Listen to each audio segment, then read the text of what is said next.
Performing under pressure, whether it's me or anybody else, is the same. You know, I have the same pressures as anyone else. There's time, there's performance, there's financial. I mean, there's deadlines.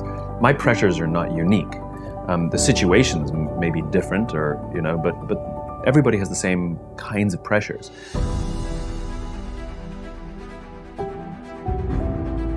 But what I find fascinating is the interpretation of the stimuli. Let me explain.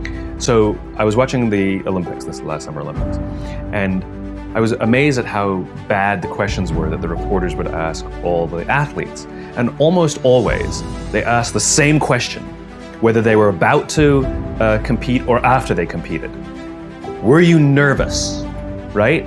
And to a T, all the athletes went, no, right? And what I realized is it's not that they're not nervous, it's their interpretation of what's happening in their bodies. I mean, what happens when you're nervous, right? Your heart rate starts to go, you sort of get a little tense, you get a little sweaty, right? You have expectation of what's coming, and we interpret that as, I'm nervous.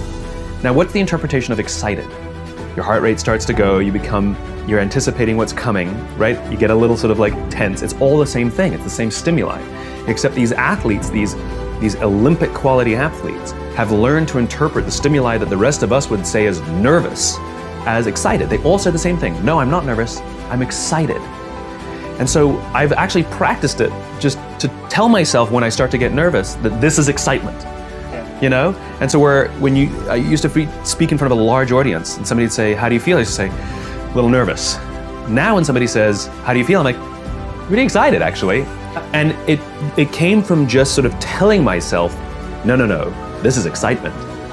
And it becomes a little bit automatic later on.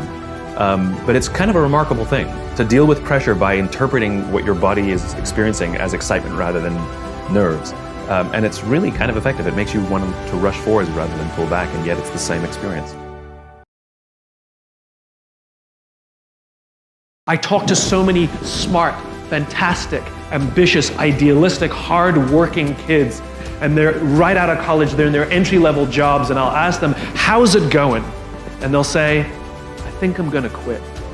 And I'm like, why? And they say to me, I'm not making an impact. I'm like, you've been here 8 months, right? They treat the sense of fulfillment or even love like it's a scavenger hunt, like it's something you look for. My millennial friends, they've gone through so many jobs. They're either getting fired, it was mutual, or they're quitting because they're not making an impact, or they're not finding the thing they're looking for, they're not feeling fulfilled, as if it's a scavenger hunt. Love, a job you find joy from, is not something you discover. It's not like, I found love. Here it is. I found a job I love. That's not how it works. Both of those things require hard work. You are in love because you work very hard every single day of your life to stay in love. You find a job that brings you ultimate joy because you work hard every single day to serve those around you, and you maintain that joy. It's not a discovery. But the problem is the sense of impatience. It's as if an entire generation is standing at the foot of a mountain. They know exactly what they want. They can see the summit. What they can't see is the mountain. This large, immovable object. That doesn't mean you have to do your time. That's not what I'm talking about. Take a helicopter, climb, I don't care. But there's still a mountain. Life, career fulfillment, relationships are journeys.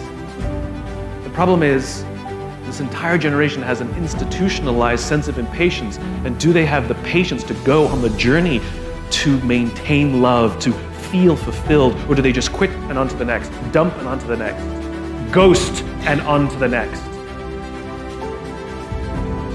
I'm at my best when I'm around people who believe what I believe.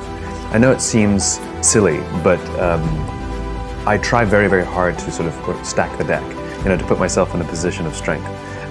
So for example, somebody asked me just yesterday, have you ever had sort of a bad, engagement? And I was thinking to myself, I'm like, not really. But it's not because I'm some sort of genius or anything like that. It's because I stack the deck. It's because I want to be there. I want to be around people who want me there. In other words, if I'm somebody's 10th choice, I'll probably turn it down. Whereas if I'm their first choice, they really want me there, and so I'm more likely to have a good engagement. They're supportive of me, I'm supportive of them, And so, yeah, I'm at my best when I stack the deck, when I choose to be in an environment where my strengths are there.